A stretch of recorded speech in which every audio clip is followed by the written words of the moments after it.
A quick update. This was originally recorded about mid-December, so this was before all the news we got in January, including the release date of March 21st. So keep that in mind as you're watching. Thank you and enjoy.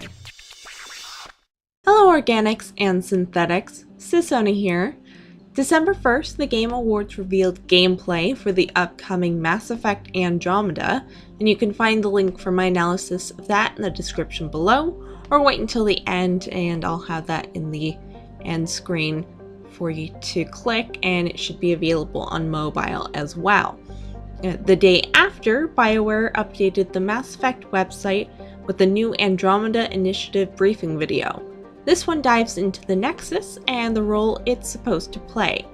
4 days after that, Titan Books announced officially that 3 Mass Effect books are being published by them, tying into the Andromeda game universe. Let's get started, shall we? First, the novels.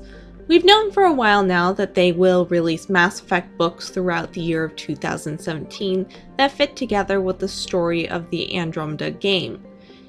N.K. Jemisin had been thrown around as one of the authors, but titles weren't set in stone and actual release dates hadn't been given. Now we know that Mass Effect Nexus Uprising by Jason M. Hugh and Casey Alexander is set to release on March 28, 2017. It's a prequel book, which many are assuming has to deal with Sloane Kelly, the badass we saw in the gameplay footage, and how she went from security chief to chief of Kadara. This doesn't seem all that off base from the title and what we know so far of Sloane Kelly. The date, however, has people worrying. Mass Effect Retribution, the prequel book to the original Mass Effect game, came out 6 months before the game was released.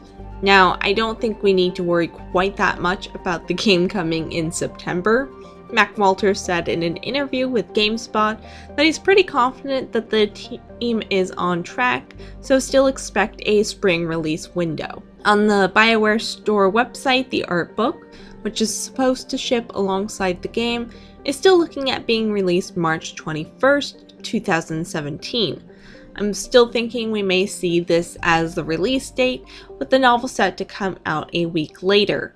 While that would make it hard for hardcore fans to read it right away, since they likely still have a game to work on, a quote from the Titan Books blog makes me shakily okay with making that assumption. Quote, "Details on the novel storylines can't yet be disclosed because they are so tightly tied to the Mass Effect Andromeda game adventure." End quote. I'm wondering if, against past trends, BioWare would rather we experience the game before getting the book in our hands. For example, Patrick Weekes' The Masked Empire came out in April 2014, about 7 months before Dragon Age Inquisition was released. Anybody that read the book would have had a great deal of background on the civil war happening in Orlais, as well as the characters of Gaspard, Celine, and Briala. Information briefly touched upon in dialogue at the Winter Palace in the game, and some of which becomes important in the DLC Trespasser. There's almost an expectation on the game that you know this stuff already, or you don't care all that much, or you would have read the book, so they don't dive into it all that much. Perhaps this time, BioWare wants you to experience and learn it all in the game, with the book just giving more explanation. Or maybe I know nothing, and the game is being delayed. Calling it now. September 19th, 2017 is the release date. That's it. We can all go home. Nothing to see here. No point in obsessing, speculating wildly this early. Just kidding. The other 2 books set to release are Mass Effect Annihilation by Catherine M. Vellante in summer 2017, and Mass Effect Initiation by N.K. Jemisin in fall 2017, which was the book we thought we were going to get first. No word yet on the comics meant to come out as well. So on to the Andromeda Initiative. If you're not already, you should go to masseffect.com to sign into your EA account to watch the Andromeda Initiative briefing videos. There will be 6 of them by the end of it, and once you've watched them all, you unlock a helmet for in-game. Just for free, it's yours, no pre-order necessary. If that's not a good enough reason to do it, these have been described as a good spoiler-free way to get information on Mass Effect Andromeda. Spoiler-free does mean we can expect no seriously major plot points to be revealed, and probably not much about characters either. Everything is pre-travel to Andromeda. Greetings and welcome, recruits. I am Avina, your virtual intelligence resource and guide for the duration of this briefing. The first thing you might notice in this video is the return of a familiar voice, Avina. Avina was the VI guide in the Citadel for the original Mass Effect series, who takes on the form of an Asari. She is programmed for information, so asking her for opinions isn't really recommended. Only a handful of visitors to the Citadel are ever granted that privilege. I would be jealous, but that is outside the scope of my programming. And this time, she's got clothes! I'm actually really glad of this addition as it takes her away from her Cortana lookalike roots. This to me was the big news from the briefing. The rest of the video gives a good look at the Nexus, described as a slimmer version of the Citadel. And it seems as if it will serve the same purpose, a center to the Milky Way galaxy immigrants to huddle together where we, as Ryder, can visit to relax, get some quests, meet less faces that want to shoot us, and more. The Nexus is going to house officials, engineers, traders, and security personnel, while the rest of the 20,000 humans will be on the Ark Hyperion. As we already knew, we'll travel in cryostasis protected by Mass Effect fields. The new information is that the Nexus will not be fully built when we leave the Milky Way galaxy, and is instead slated to be completed after reaching Andromeda. I'm going to guess that all this does not go as smoothly as we expect. Potentially, we will see the arcs getting separated, and of course there's the Nexus uprising to contend with.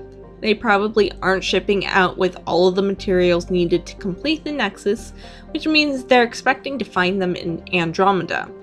Which could be a mistake, as we might find out there aren't as many materials as we need available to us in Andromeda, or they're hard to come by, or not compatible. This is all purely speculation on my part though. We make the journey using experimental drive cores called the ODSY drive system, or Odyssey drive system, which is probably a poor name. Anybody familiar with Homer's The Odyssey knows that the epic poem about Odysseus sees him on a tumultuous 10-year voyage back home after a 10-year-long war in Troy, and he has to deal with sirens and many other Greek mythological disasters. Only to show up home, thought dead, many men vying to marry his wife. Maybe the Andromeda Initiative just wanted to invoke the really long journey aspect, but that's not a happy story, guys. It ends decently, I suppose, but all in all, it's a depressing slog for Odysseus. Mostly a story about how decent, intelligent men can make it through anything, but damn, there is not much reward in it. Along with Gian Garson, the founder of the Andromeda Initiative, we see some new leadership faces. Of course, we know Nexus Security Officer Sloane Kelly. Then there is Director of Colonial Affairs Foster Addison. Not much is known about her, but I'm guessing we'll see a lot of her in-game, as it's her job to make sure settlements are up and running and colonists have a place to live. So she'll be most interested in knowing how we're doing as a Pathfinder. The next leader is a happy surprise, Superintendent Nakmor Kresh, a Krogan female. Nakmor would be her clan name, so her first name, as we perceive first names, is Kesh. So we would most often call her Kesh. She is part of the core team of station engineers who built the Nexus. Her contributions during the mission include station upkeep and ensuring all facilities remain in working order. Now, 2 things. One, I've already seen people talking about how Kesh is unrealistic. It's more than likely she is an infertile female, though. The women Krogan had their own clans anyways, with their own leaders, and it would make sense that not all of them would want to stay on Tuchanka, especially when they realized they couldn't have babies. Not all of them could be badass like Eve and stay behind, become a shaman, and eventually have her infertility reversed or die in the try. Some of them have to be badass in their own way.